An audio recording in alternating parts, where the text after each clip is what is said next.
warahmatullahi wabarakatuh. Kami dari kelompok 3 akan mempresentasikan materi tentang akuntansi lembaga keagamaan. Yang pertama yaitu pengertian organisasi keagamaan. Organisasi keagamaan yaitu perkumpulan sosial yang dibentuk oleh masyarakat, baik yang berbadan hukum maupun yang tidak berbadan hukum, yang berfungsi sebagai sarana partisipasi masyarakat dalam lingkup suatu agama. Karena dalam hal organisasi keagamaan tidak bertujuan untuk mencari laba atau keuntungan, maka dalam hal ini organisasi keagamaan dapat dikategorikan sebagai organisasi nirlaba atau non-profit. Contohnya, organisasi masjid. Organisasi masjid merupakan organisasi sektor publik atau organisasi nirlaba, di mana kebanyakan masjid didirikan oleh swadaya masyarakat. Ada yang berawal dari tanah wakaf milik sendiri, ada juga yang didirikan oleh sekelompok masyarakat tertentu. Pengelolaan masjid dan sumber daya diperoleh secara sukarela. Tidak ada paksaan untuk pengelolaan masjid tersebut.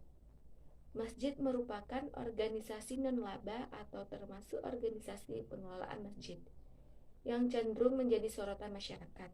Oleh karena itu, manajemennya harus dapat dipercaya, menganut transparansi dan selalu dapat dipertanggungjawabkan dalam hal pengelolaannya. Masjid memenuhi karakteristik sebagai entitas nirlaba yaitu apabila yang pertama, sumber daya entitas nirlaba berasal dari pemberi sumber daya yang tidak mengharapkan pembayaran kembali atau manfaat ekonomi yang sebanding dengan jumlah sumber daya yang diberikan. Yang kedua yaitu menghasilkan barang atau jasa tanpa tujuan untuk memupuk laba. Dan jika entitas nirlaba menghasilkan laba, maka jumlahnya tidak dibagi kepada pendiri atau pemilik entitas nirlaba tersebut. Yang ketiga yaitu tidak ada kepemilikan seperti umumnya pada entitas bisnis, dalam artian bahwa kepemilikan entitas nirlaba tidak dapat dijual, dialihkan atau ditebus kembali, atau kepemilikan tersebut tidak mencerminkan proporsi pembagian sumber daya entitas nirlaba pada saat likuiditas atau pembubaran entitas nirlaba. Assalamualaikum warahmatullahi wabarakatuh. Perkenalkan, nama saya Erik Stara Lavendra. Baiklah, saya akan mempresentasikan hasil diskusi kelompok kami. B. Tujuan organisasi keagamaan. Setiap organisasi memiliki tujuan spesifik dan unik yang hendak dicapai dan dapat bersifat kuantitatif dan kualitatif. Tujuan yang bersifat kuantitatif misalnya adalah pencapaian pendapat maksimum, pertumbuhan organisasi, dan produktivitas. Tujuan kualitatif adalah efisiensi organisasi, manajemen organisasi yang tangguh, moral pegawai yang tinggi, reputasi organisasi, stabilitas, dan pelayanan masyarakat. Tujuan dari organisasi keagamaan adalah untuk memberikan pelayanan dan menyelenggarakan seluruh aktivitas yang dibutuhkan maupun yang telah menjadi ritual ibadah rutin dalam organisasi yang bersangkutan. Meskipun tujuan utama organisasi keagamaan adalah untuk pelayanan umat, bukan berarti organisasi keagamaan tidak memiliki tujuan keuangan.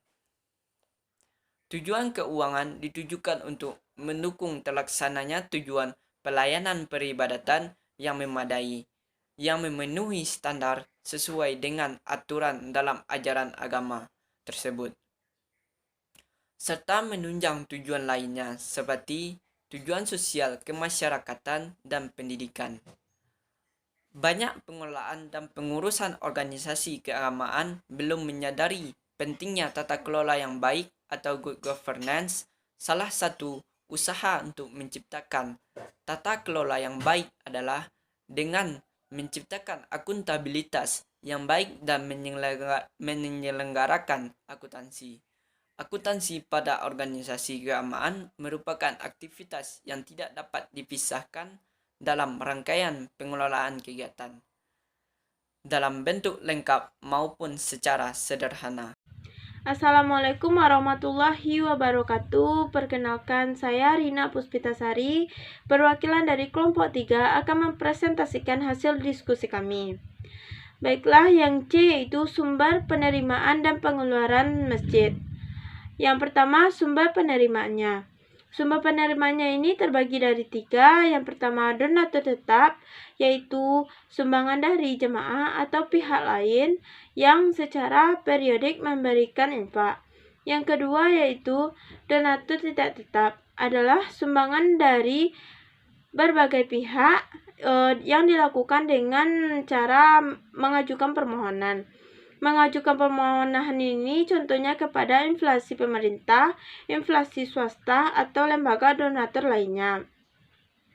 Dan yang ketiga yaitu donatur bebas, adalah sumbangan dari jemaah atau pihak luar yang bersifat insidental dan dilakukan dengan cara meletakkan kotak amal dan penggalangan dana masyarakat. Selanjutnya yaitu yang kedua, pengeluaran masjid. Ada 3 juga. Yang pertama, kegiatan Islam.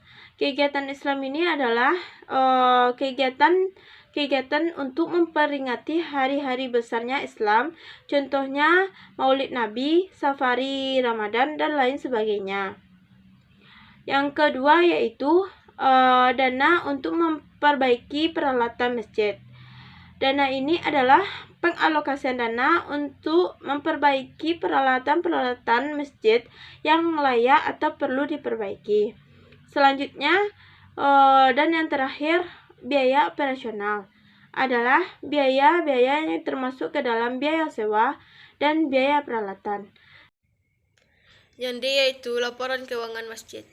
Suatu lembaga atau organisasi atau perusahaan yang menjalankan bisnisnya akan mencatat laporan keuangan secara sistematis.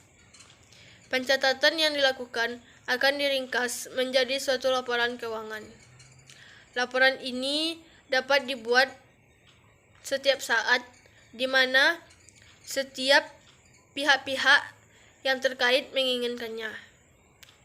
Dapat juga dibuat dalam bentuk bulanan, triwulan, semesteran, dan 1 tahun, atau 1 periode akuntansi sesuai dengan keinginan perusahaan.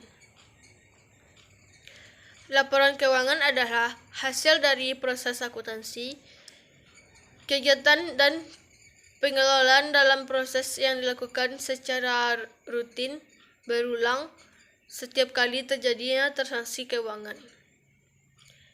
Kegiatan pencatatan dan pengelolaan yang bersifat rutin dapat dilakukan dengan manual, seperti yang dijumpai pada masjid-masjid kecil, dan ada juga yang dilakukan dengan mesin-mesin otomatis yang dapat kita jumpai pada masjid-masjid besar. Metode pencatatan akuntansi yang dapat digunakan dalam suatu organisasi, apakah metode tulis tangan, mekanik, atau elektronik, tergantung pada berbagai faktor. Hal-hal yang terpenting yang harus dipertimbangkan antara lain yaitu besarnya organisasi, jumlah data yang harus diproses, jumlah biaya yang harus diproses, dan jumlah biaya yang harus dikeluarkan dalam pemakaian setiap metode tersebut. Masjid-masjid kecil mungkin akan menganggap biaya pemakaian komputer terlalu mahal. Sebaliknya, dalam masjid besar, penggunaan metode tulis tangan akan dipandang tidak mampu memenuhi kebutuhan informasi yang cepat dan sangat banyak jumlahnya. Laporan keuangan masjid merupakan catatan informasi keuangan masjid pada suatu periode akuntansi yang dapat digunakan untuk menggambarkan kinerja masjid tersebut, yang berfungsi untuk menilai kondisi usaha masjid sebagai bahan evaluasi dan bentuk pertanggungjawaban masjid. Bentuk pengelolaan keuangan pada lembaga masjid. bentuk pengelolaan keuangan pada lembaga masjid, terdapat beberapa teknik akuntansi yang dapat diadopsi oleh sektor publik, yaitu akuntansi anggaran, akuntansi komitmen, akuntansi dana, akuntansi kas, dan akuntansi akrual. Kelima teknik tersebut tidak bersifat mutualis eksklusif.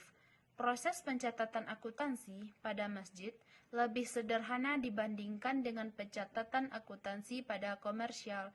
Dalam pencatatan akuntansi masjid, langkah yang utama yaitu mengelompokkan sumber pendapatan, misalnya pendapatan dari ibu pengajian, kegiatan rutin peserta DPA, sumbangan dari donatur, dan lain-lain.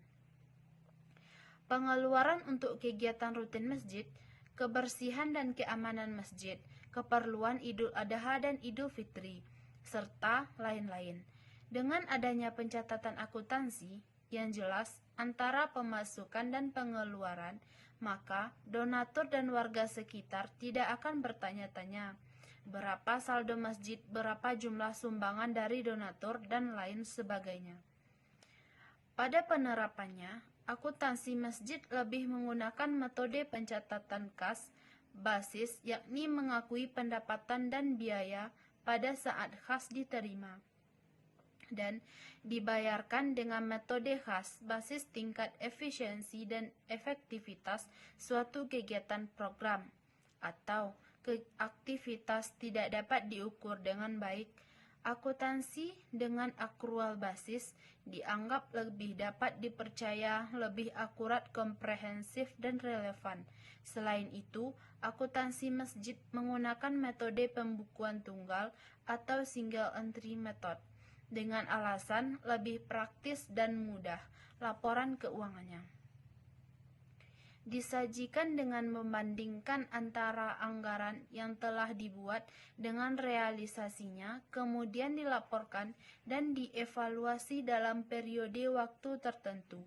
Penggunaan single entry method tidak lagi tepat untuk diterapkan karena tidak dapat memberikan informasi yang komprehensif. Maka penggunaan single entry method dengan alasan kemudahan dan kepraktisan menjadi tidak relevan lagi, dan sebaliknya pengaplikasiannya pencatatan transaksi dengan sistem double entry method mampu menghasilkan laporan keuangan yang editable dan trialable. Kegiatan pelaporan keuangan pada masjid masih bentuk format, biasanya sesuai dengan mereka, biasanya hanya berupa pencatatan kas dan kas keluar. Pelaporan keuangan itu sendiri dibuat untuk proses pertanggungjawaban kepada para jamaah masjid. Bismillahirrahmanirrahim. Perkenalkan, nama saya Retno Amalia Anissa. Saya akan mempresentasikan materi tentang akuntabilitas publik dalam fasilitas keagamaan. Definisi akuntabilitas publik adalah kewajiban penerima tanggung jawab untuk mengelola sumber daya alam, melaporkan dan mengungkapkan segala aktivitas dan kegiatan yang berkaitan dengan penggunaan sumber daya publik kepada pihak pemberi mandat.